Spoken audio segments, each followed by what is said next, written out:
Hey folks, Matt from Art of the Image. Gonna look at the landscape lens kit we're gonna put together here for the Canon 60D or any of the DX Canon sensors. So we're looking at the 550D, 600D, 7D, 60D, 50D, 40D, and so on. Any of the Canon DSLRs that have a DX, a crop sensor, so not full frame. And so basically we're going to put together a lens kit following the other kits we've been putting together. So you're going to want a wide angle zoom, and the Sigma 8-16 is my choice. And there's also the Canon 10-22, which is very good. My choice for the Sigma is because it's a little bit wider. I like that extra 2 millimeters. When you're already this wide, that's very wide at 10. But when you go to 8, that 2 millimeters is a lot bigger than you might think it is. It's a big, much wider angle of coverage, a bigger field of view, wider. So to me, the 8-16 is excellent. It's very sharp. It's a good lens. One of Sigma's newest lenses, so it's one of these new lenses that is performing amazing. So that's my choice. The Canon 10-22 is excellent as well, or the 10-20, I should say, and a really good lens as well. So choose one of the two wide zooms for landscape, and then you're going to want a normal zoom, most likely. You can go with the Sigma 17-50 f2.8 EX HSM DG OS. Basically the 17-50 f2.8 OS, the image stabilized one. It's the newest. It is sharp as anything, tack sharp. I've got it in both Nikon and Canon mounts. It's amazing. Really good price. Or if you're not concerned with the quality control issues, on the Canon 17-55 IS, it's a very sharp lens as long as you don't have problems with the IS motor or other quality control issues. So one of those two mid-range zooms, and then you're going to want something in the long-range zoom. So the 55-250 IS is great. Usually when you're shooting landscapes, you've got daylight, so you don't need a fast lens, so the 55-250 IS is good for that. It's small, lightweight, and compact. This is really good for taking in a knapsack and whatnot, so you're not getting very heavy.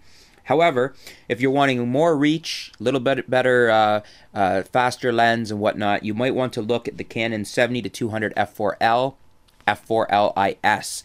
I don't recommend the f2.8s here. You don't really need the f2.8 for a landscape, and or very rarely anyways.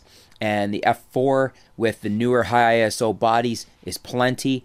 You just basically have to decide, do you want the IS or don't you, the image stabilization. Both very, very good lenses, very sharp, very small and compact, and they're actually sharper than the f2.8 versions, so great deal there. Another gem that I like, that I've been shooting, and I have to still have yet to do some videos for you on, is the Sigma 120-400 millimeter OS. Really good lens, holds up well against the L glass, is very, very sharp, very good lens, no problems in that sense as far as the L glass and versus the L glass. It's awesome lens. Not that big, certainly much bigger than the 55-250, but it gives you out to 400. It gives you the image stabilization, and very good, very well built and sharp. The other option too would be the Sigma 70-200 f2.8. Again, I don't necessarily recommend it because you don't really need the 2.8 for landscapes, but an option as well. The other thing you probably want to carry in your bag, and you could substitute this for the standard zoom, the 17-50, is the Canon 50mm f1.8. Such a sharp lens, such a small, excellent performing lens for very, very little money. You do well with a landscape kit to have your wide, your 8-16 or your 10-20.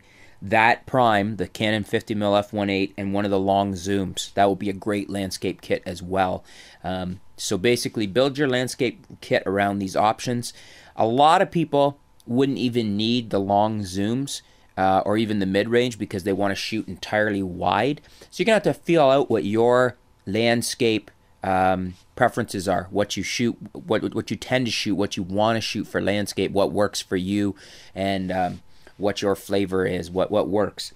So you're gonna want to start off anyways with a wide zoom, 8-16, 10-20. Get a mid-range in there too, and get a long zoom, and throw in the Canon 50 f1.8. Keep everything nice and light. Traditionally, a lot of people would think, why do you have a long zoom for landscapes?